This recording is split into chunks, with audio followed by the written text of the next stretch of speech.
What I can say is that the idea of Biennale is to have,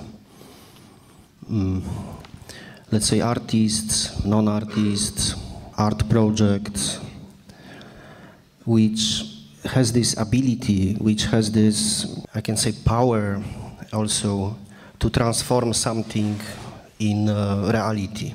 I mean, which are able to not only play on the very symbolic level, but are also able to offer to the people something what can be described or what can be understood as a kind of change, transformation. Martin came up with an idea for a call to the German society to give back the books as kind of a personal manifestation with the disagreement of the content. You did announce the idea of collecting the books, the copies of the books for the project, and what happened? What happened? So we somehow know what happened.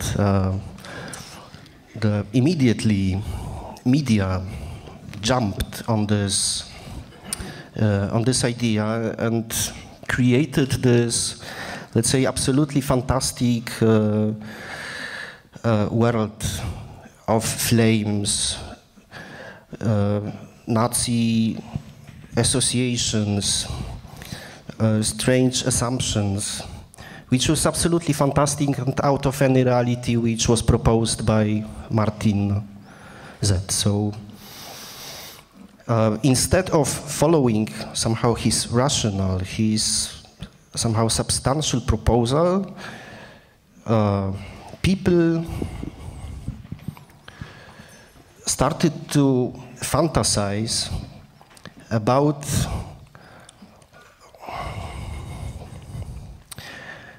something what was even not mentioned, even with one word by Martin, by Biennale, by people who are in the team of the biennial. I was really kind of shocked about the arguments my colleagues used who didn't take part or then decided to retire.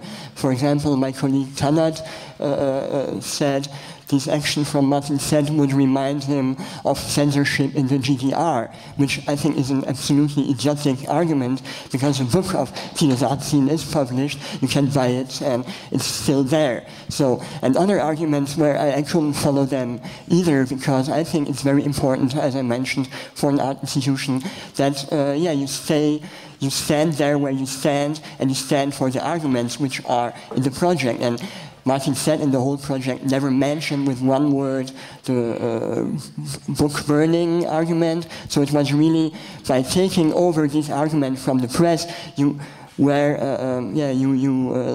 the press and the media, you let them take over the arguments. And I think it's very important to keep them in the hand. My main argument is that this action is lacking aesthetic, symbolic, political complexity.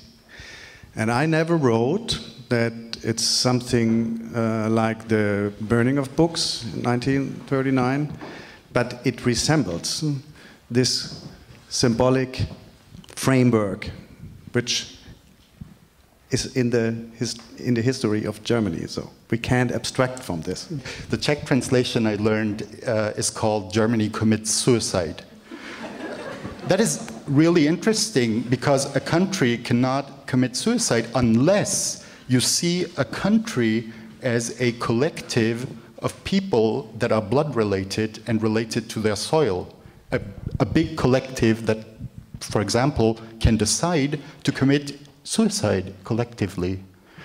The way I understand Germany is different. It might not be very representative for the people living in this country, born in this country, raised in this country.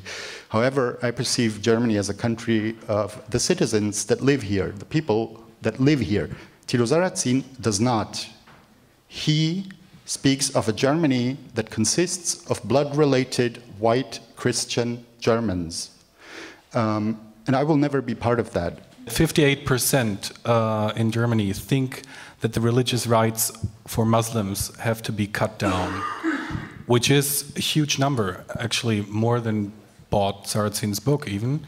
and a huge number that is very fast in giving away fundamental rights to people that live here. And interestingly enough, not only foreigners are meant by this, which is bad enough, not that I'm misunderstood here, but it's about Muslims. So it's not even important whether or not you lived here for 20 years or whether you have a German passport or not.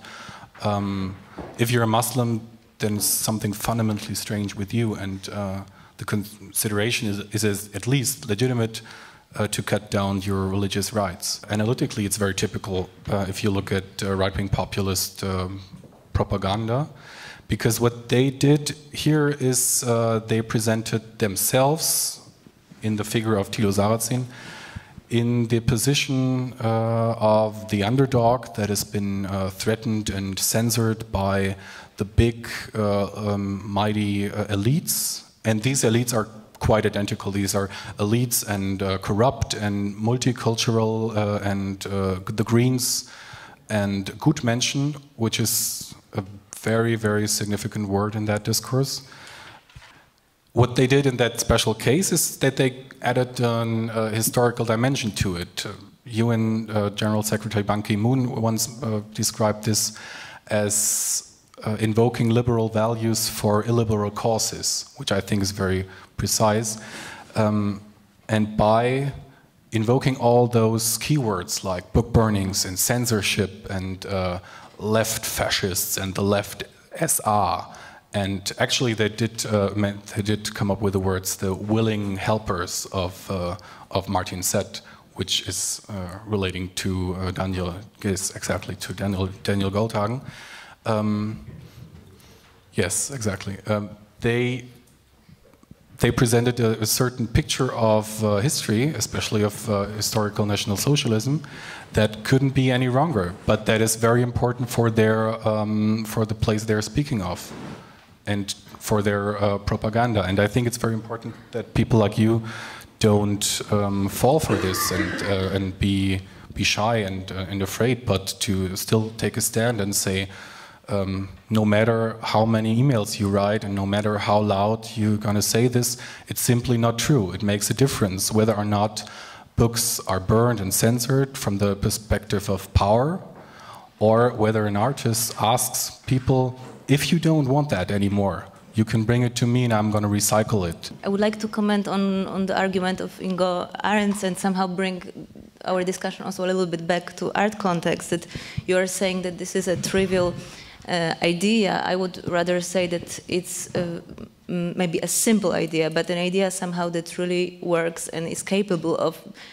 starting or initiating certain performative processes which are going far beyond the art field, and also even us here tonight and other groups that Martin now is meeting that have been also affected and even learned about this project is kind of a proof of it. And we are kind of really trying or attempting to stop or a little bit to question the leftist self-referential process of just critical discourse opposing within the bubble of art world. And that's why we kind of are flirting with simple ideas, which might have an outcome which is absolutely not simple, and an outcome which is not only self-affirming for people who anyway disagree with Sarrazin, but for, we are talking now together with Martin and Číček Bacik to Turkish Bund, to Antifa, and to different other groups who really, with an art as initiator of this process, might kind of join and see their own interest in it. Art is a mode of changing the perception of people. So, and a very good artwork is a political artwork, I think, because you're dealing with a visual phenomenon which you have to explain and declare to yourself. And this is a kind of sharpening the thinking of people, the visual thinking of people, which in the long end could perhaps be more helpful to counter this kind of thinking which Thilo Sarrazin is standing for. And my biggest fear is that this initiative, this artwork process, however you would like to call it, is an example for the activist misunderstanding of political art, which is the basis for this biennial. Don't you think when Schlingensief was calling for killing Helmut Kohl in Documenta in Kassel, or when he was organizing a container with Ausländer raus, I bet that there were many voices who were saying that this is very simple, but maybe this is one of the examples that we today remember and which have been effective in this way in the society. I think the link to Christoph Schlingensief, Ausländer raus, is very good, because I think when you follow also the discussions and when you read the small book Christoph Schlingensief wrote about the scandal, I think it's very useful, because there are some parallels to Martin said. The other argument I had also towards my colleague who then said, oh, we are not anymore taking part to that project, is because it's not art anymore, or it's bad art, or it's not complex enough. I said, if all these places like Haus der Kultur in der Welt, NWK, and so would only show really very good art, then I think it would be really empty a lot of time, because it's really, that's only my comment, so this is also like a false argument. It could be an artwork, so Mr. Arendt, it could be. Let it grow. It is a process, maybe. But if we are sitting here and we discuss, I wonder how, if we want to have an issue and what's going next, or did you already interrupt the whole collection, or what was happening? If you get only something like this, maybe even brutal reactions, that is not very astonishing. I mean, you cannot oppress the imagination of the people, because they think in this. Let's say the artwork is not really about the collecting books, but about going through all these issues around the racism, exclusion. Of course, we don't want to shape or censor people's imagination, but somehow we have to be conscious. We have to be aware of the role of media in this situation. I mean, because the situation was really somehow asymmetric. I could say that the media started to fantasize about the